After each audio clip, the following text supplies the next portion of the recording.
thrilled that you are joining us. Welcome once again to the culmination of the Stellenbosch Business Institute LeaderSHIFT Series 2023. My name is Faith Mangope, and as always, it's an absolute honor and a privilege to be bringing you conversations that move and build us. And today, of course, we're bringing you conversations from the outside. As you can see, all you have right behind me is a little lake. I'm sure you can see the man that is picking up some golf balls at the back of you.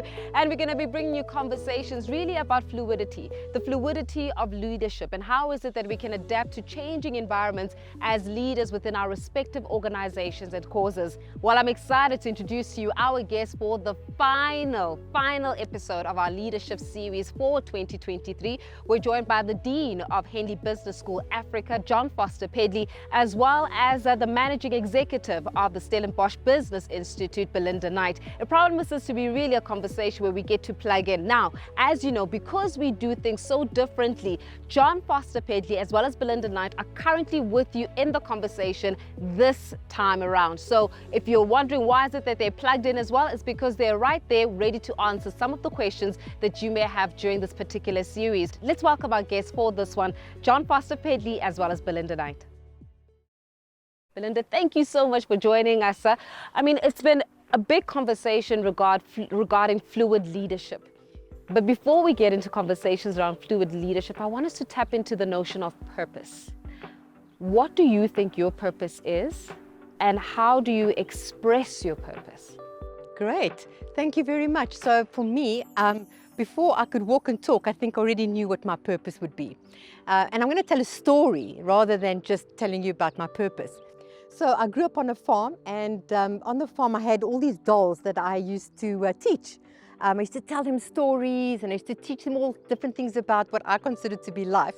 And I had a stick, and if they didn't listen, I used to smack them because they weren't learning and they weren't listening. I don't smack people anymore, I just need to say that. But for me, that was the purpose. I am all about learning, about bringing learning to people. And I think in the world today, you talk about how do I live my purpose? Well, the designs that we do in our proposals, for me, that is a story. We tell a story through our designs. So I've been doing this literally since the day I could walk and talk. And I think for me, it's not just about my passion, but it's about my purpose. So for me, the two of them together, that's why I get up every morning, is to be able to bring learning into the world. Well, speaking about bringing learning into the world, I guess questions have been asked regarding the relevance as well as the sustainability of business schools. A lot of people will say, are business schools even still relevant in today's way?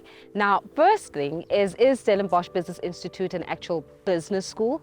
And secondly, how do you do learning differently? Great question. So we're not a business school. We are all about executive education and customized executive education and learning. So it's very different for us. The business schools play a huge role, I believe, because they bring business models, academic models.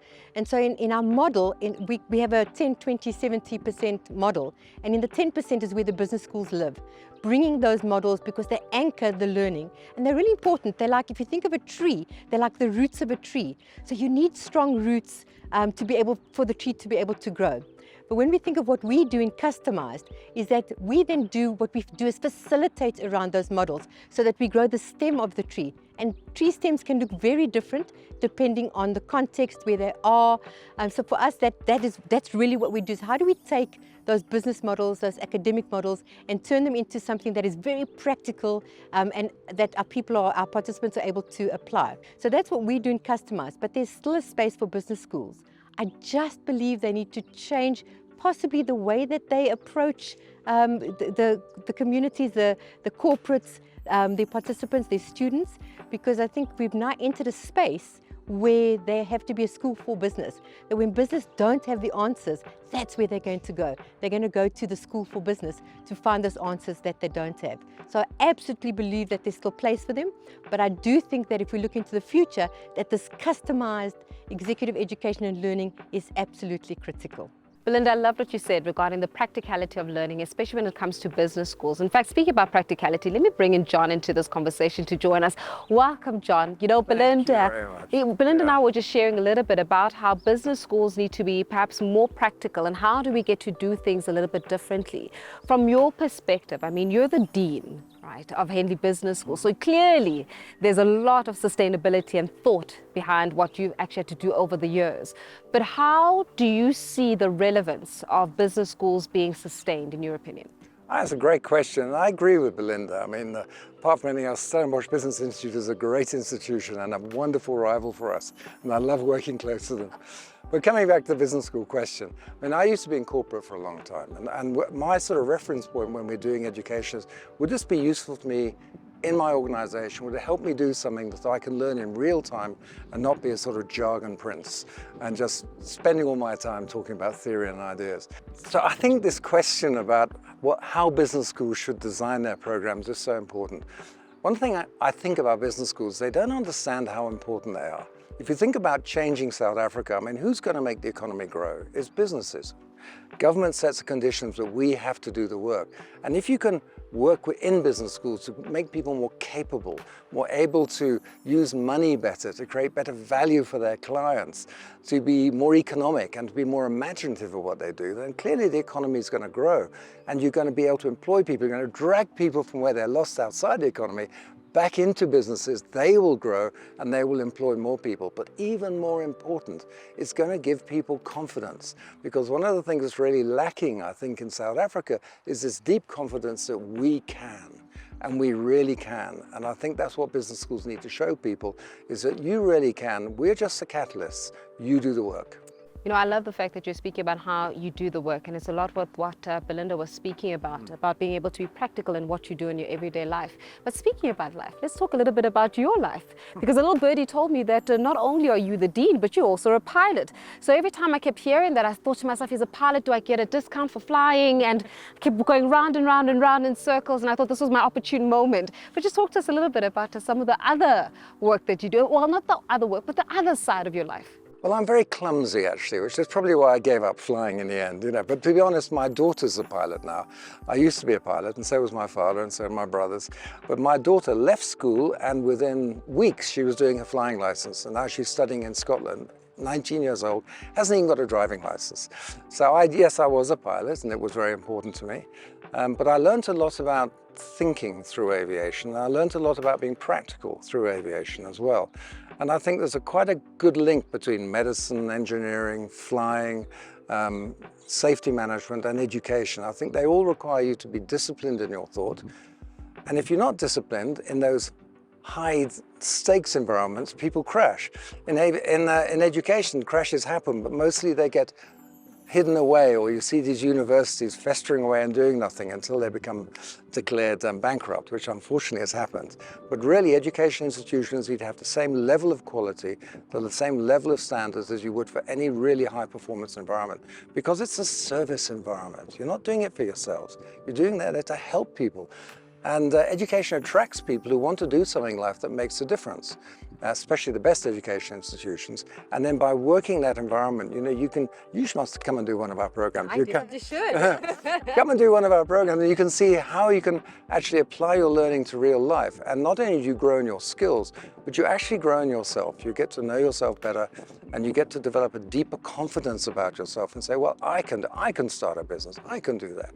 You know, they're not special just because they're successful. We're all the same. I'm going to have a go. And that's the big spirit that business schools ought to create. You know, as you were speaking about how you love to see South Africans gain the confidence to get into business, I kind of lingered in the back of my head, would that be your purpose? And what exactly would you say is your purpose? I mean, we all want a purpose, don't you? And the thing is, they become so grandiose in our purposes. I'm going to save the world. I'm going to do that. For me, purpose is really, really simple. You know, what is it I want to grow into? What is it I want to become in life? You know, I can stay small, or I can go through all my fears and get bigger. And in doing something that's bigger, I can actually pull bigger levers. For me, purpose is about building the people who build the businesses that build Africa.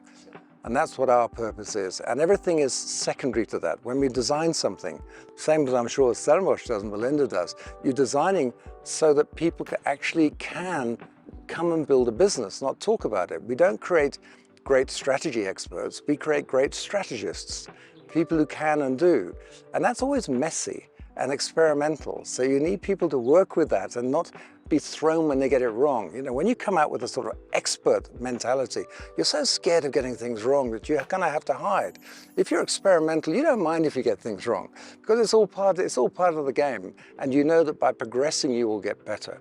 So confidence is all about the confidence to try, and a good education creates a container for learning that supports people almost unconditionally, but not in a soft way. You know, you can support people in a soft way and we'll feel like it's like a country club or something. Here we are, by a country club. Or you can create a container for them that pushes them to the limit of their thinking and capability, so that's full of fear. I truly believe there's no learning without pain. True.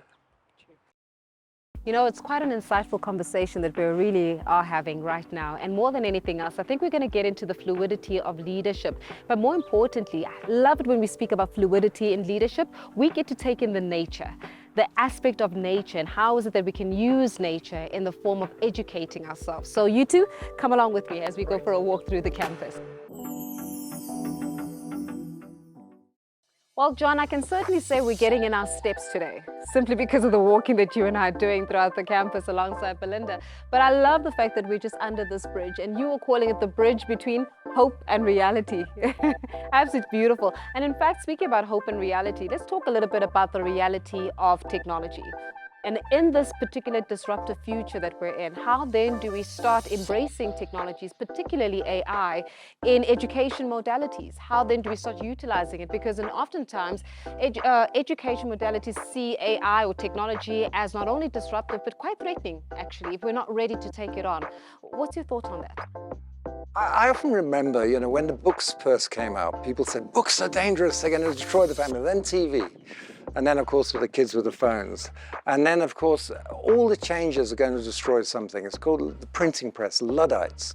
And of course, AI is something we can't avoid. It's here whether we like it or not. We're just seeing the smallest tip of it now. In no time at all, it'll be everywhere in our lives. So you can't run away from education and say, I'm going to control it, because somebody might write an essay or somebody might give a speech run on AI. That's not exactly what you can do. You've got to learn how to use it. Now, what it can do is give you a fantastic insight into information, and help write for you. But you've got to put the ideas in yourself. You know, I often use AI in my normal work, but I will come up with the ideas, and I will adapt it, change it, summarize it. It just takes hours of work away. But you can never use it raw. So the same thing in education. AI will transform everything we do, because it's simply an amplified way of thinking, of using information that should serve us. And we've just been going through this thing today with Sam Altman being thrown out of, you know, his company and now coming back and changing the board. And that was all about the use of AI. Should it be for common good, or should it be accelerated fast? And Sam Altman saying, let's go fast with it. Other people are saying that's far too dangerous. We have to slow down so we can control it. But the genie is out of the bottle. So we needn't worry about AI taking your jobs. What you need to worry about, the person who understands AI taking your job if you don't understand AI. Sure. That's the big difference. So we actually have to embrace it and learn how to use it. And that's going to take an incredible amount of change. But think of this. Imagine if you had AI programs out there on the internet, blockchain managed qualifications, so you could have a qualification from anywhere in the world, endorsed by anyone important. And anything you want to learn, you could say, tell me about X, Y, and Z. There it is for you. Now, getting the knowledge isn't a big thing. It's understanding how to apply it and use it. The other thing we do, we often stay very operational in our thinking. How do you think about big pictures, complex environments? AI should allow you to move away from the mundane and into the high-level conceptual stuff, because it's at the big picture meaning that big actions happen.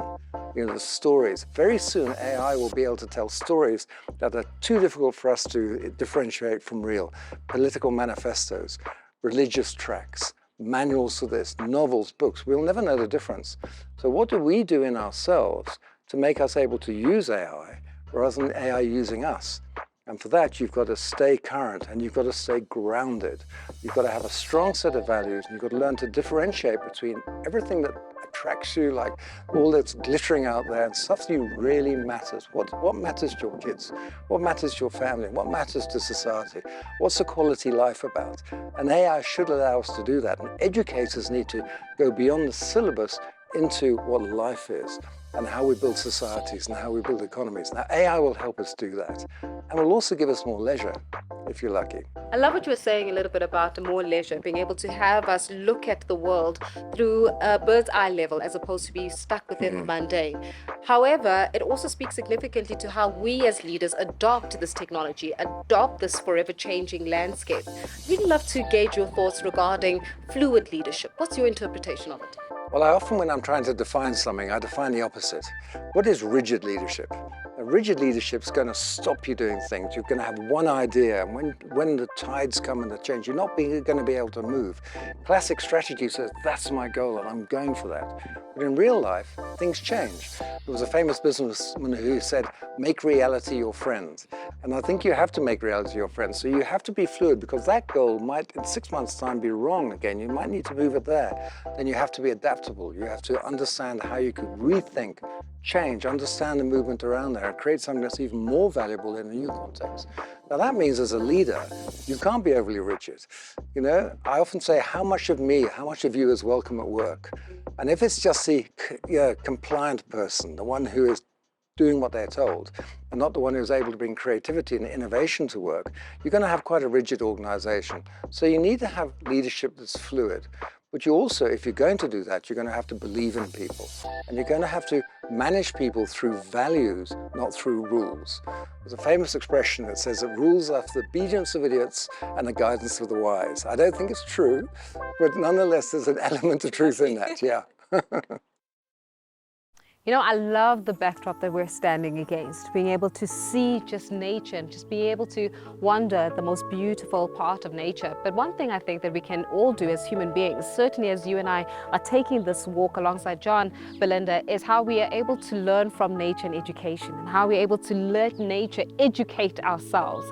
And Jon and I were speaking about fluid leadership, and he went into how I can define what rigid leadership is, and of course then you'll be able to define what fluid leadership is. But in this interpretation of fluid leadership, can we just speak a little bit about being a leader? What's the difference between being a leader and leadership? That's such an important question, because most people don't think about the words having a different meaning, and they're interchangeable. But leaders are people, and leadership is process. And leaders can do leadership. And so that's something that we need to remember as we talk about fluid leadership, because leadership is a process. And when we look at that, what does that mean for us? Well, as you're speaking about fluid leadership being a process, and of course a leader being the person, I'd love you to really expound on what are those key principles of a fluid leader? What makes a fluid leader? So there are principles, and there are 5 key principles when we talk about fluid leadership. We don't want to see fluid leadership as something that's being very fluffy, because when you talk about fluidity, it sounds like, but I could go here and I could go there. One of the key principles around that is that we keep our eye on the goal. So keep your eye on the prize. But to get to that goal, to get to that prize, what are some of the principles that we have to live and breathe? One of the first things is that, how do I show up? So how do I show up as a leader? How do people observe me in my day-to-day interactions with them? So that is one of the principles. Another principle is listening. You know, we talk a lot about, I hear you. And I say, when people say to you, I hear you, but are they hearing you? So are they listening to respond? So one of the key principles about being a fluid leader is that, yes, I have to show up, but I need to be able to listen to people. And the third principle in that space is that, can I take feedback? Because if I'm going to be able to keep my eye on the prize, can I take feedback to make sure that we get to the prize? So I'm going to give you another little story. I'm going to talk about basketball. Yeah. So if you think about basketball, we know we have to score goals. If we're going to win and we're going to beat the opponents or the competitor, we have to score goals. But how we get there is fluid. Because at the end of the day, we all have a role to play, but suddenly at some point, if I'm ahead of you, my role may become interchangeable. So although I have my strength, sometimes I take over. And to score that goal, we might dribble, we might shoot, we might defend. So a whole lot of things may take place on the court before we get to reaching the prize, which is scoring the goal. So for us, it's really important to say, when you talk about being, it's thinking of those basketball players. I also want to bring it to the Rugby World Cup. Yeah. if we think about the South African side, I know the euphoria is still a little bit there, not as Tiny bit there, but we're getting bit it. there. But if we think about on the field and the captain, is that the captain knows the strengths of the people in the team. Each person knows what their function is in the team to keep the eye on the prize, which is to score the goal. But at any point in the game, the captain is able to say, okay, you need to move here, maybe you can move in here, because the captain knows, but he's being fluid. Sure. You know, he's not saying, well, you're in that position, stay there, don't move. Because, you know, if you move there, then this person's going to be out of position. So it's that fluidity, but still to reach the end goal. And the last principle in terms of fluid leadership is taking risks. So to be a leader, in your leadership, how do you take risks? Informed risks. And that is the fifth principle of fluid leadership. You know, as you were speaking and you were making reference to basketball as well as to rugby, it also got me thinking about the moments that the players fall. Because in that leadership dynamic, there's going to be a lot of falling. And the game is going to change when you fall. How does a fluid leader show up in those moments, which I can imagine a lot of us have been through those moments when we fall? Yes. So as a leader, you have to be able to really know your people, understand your people, which is one of the principles of fluid leadership. And to say, what is it that I can do here? And maybe it's not something that you can do. Maybe it's something somebody else in the team is better at doing. You know, maybe they have a better skill at doing that and stepping in. So it's really always rallying together and using the strengths of the team and the people in the team to make sure that everybody can go forward, that everybody can reach the goal, that everybody can keep the eye on the prize. So it's really, and in that space, you are being fluid. Well, Jon and Belinda, I think that I've made you do enough walking for the day. Let's go have a bulk of our conversations really as we're relaxing and really be able to take in and just introspect on some of the conversations and insights that we've learned together. Come on. Now that I've got you both here, let's talk a little bit about fluid leadership and really expound on it. And Jon, let me start off with you. Does fluid leadership actually have a definition? Everything's got a definition. It's whether it's right or not. That's the answer. I think if you are going to have a definition of fluid leadership, and in my view, the definition of fluid leadership should be fluid, if you're really honest. It's about having leadership that adapts to circumstances. And leadership is not a thing out there, it's a thing inside ourselves. And it's a practice and an understanding, not an object. So you have to become fluid. That means you have to understand the nature of things around you. And you have to work out how to get results in this particular circumstance. If you have a baked-in model or a plan, it's like having a roadmap. And you try and, it's much better to have a compass or a GPS. And I think fluid leadership is a bit like having a GPS, because it doesn't matter where you go, you know it'll take you back to where you want to go and it'll give you a route. Compass is a bit trickier, it'll still keep pointing north, you've got to work out where to go. But a roadmap, it's just so static, you can't do it. So I think it's thinking like you're going to move, you're going to find a way back to where you're going, but your methods will change. The people you're going to do it with may change, and you will have to change. So fluid leadership means you learn faster than anyone else around you. Sure, and it's exactly what you were speaking about while we were on our walk as well, Belinda, about how you have to understand how you show up as a person. Absolutely. I agree 100% with Jon. You know, we always want to put things in a model. We want a 2x2 for everything, don't we? There has to be a model. There has to be, give me the definition, define it for what it is. And it's exactly, that's what fluid leadership is that it's saying, taking everything, and I think from a very practical perspective, is that if I understand what my profile is, whatever profile one uses, have an assessment, what is my profile? What are some of those deep self-insights that I have about what triggers me?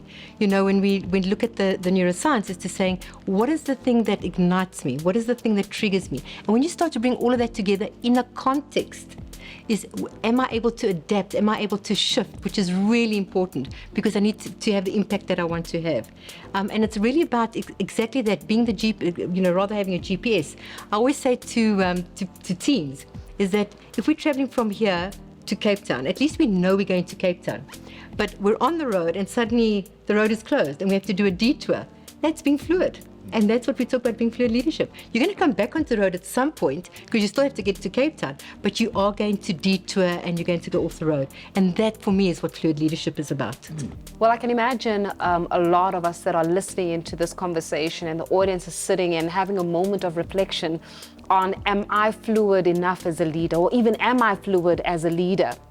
How do I know? And Jon, let me start off with you. How do I know, actually practically speaking now, how do I know that I'm fluid as a leader? Well, are you comfortable? And then you're not fluid. Because actually being comfortable means you're in a place you're used to. Being fluid leadership means being on the edge of something all the time. You're putting yourself on the edge and you're not falling down either side of the fence. You're adapting, you've got to be alert, you've got to be awake, you're seeing what's going on around you, things are coming at you, you're sense making, and with all those options you have, you're trying to work out the 3 or 4 things that are going to be right, and you will make mistakes. But life is an experiment. Say, how fascinating. Don't beat yourself up. How fascinating. Now I'm going to try again. I'm going to get Belinda or you to tell me what I did wrong, put me back on track, and I'm going to keep trying. So you must never give up and never be comfortable. Never being comfortable also means, and it's what you were referring to, taking risks. And the element of not being comfortable also comes with a little bit of fear. And that uneasiness. So how do we respect not being comfortable whilst also dealing with the outside factors, including fear? That is, we'd need a whole day to talk about fear, to be very honest, because it can be a driver, it can be an absolute igniter, or it can shut you down. So that's what I'm saying. We'd need a lot of time to talk about fear. But if we think about, am I or am I not a fluid leader? So I would say, do I take feedback? Am I open to feedback? Because if I'm not open to feedback, then how can I be fluid? Because it's about the way I see the world and only about the way I see the world. Am I open to learning? There are a lot of articles at the moment around when you talk about leaders and leadership that's saying leaders have to be learners. And it's, am I open to learning? Am I open to listening to other people, learning new things, and then taking what Jon has said and integrating that and saying, if I'm in this context or this situation, what will work here? And having 2 or 3 things to say, let me try these 2 or 3 things. Also knowing that obviously some things won't work, but how quickly do I then, and we always talk about agility, but how quickly do I adapt and how agile am I to say, well, that didn't work, let me try something else. I think though, in corporates, we're very unforgiving. I think the corporate world is very unforgiving, and they don't really allow us to do some of that experimentation. So it's also having the courage at the end of the day to be fluid in saying, I'm taking the risk. Yes, it's an informed risk. If it doesn't work, then I know that there's this, I'll try something different. So I think it's really important for us to, how well do you know yourself, to be able to bring that to the table to say, am I being fluid or am I not being fluid? Sure, it speaks significantly to how we need to trust ourselves as individuals so that others can trust us with their decision making. We can be trusted in teams to lead teams. Jon, Belinda, thank you so much for joining us for this conversation. It really has been quite insightful, and I'm sure many of you have been able to pick up the great insights that we've managed to have through this notion of really being able to discuss, reflect, interrogate fluid leadership. I certainly have had a wonderful time being able to take you through this conversation, and I'm sure many of you coming up with the different questions and reflections about exactly what does it mean to be a fluid leader. Well, this is where we leave it for this particular series of LeaderSHIFT, courtesy of Stellenbosch Business Institute. Thank you so much for joining us. As always, it has really been an honor and a privilege to be able to have these conversations with you. But I always say, keep talking, keep asking questions. And if you're asking, am I a fluid leader? You probably are, because you're brave enough to ask the questions. Until we talk again, bye-bye.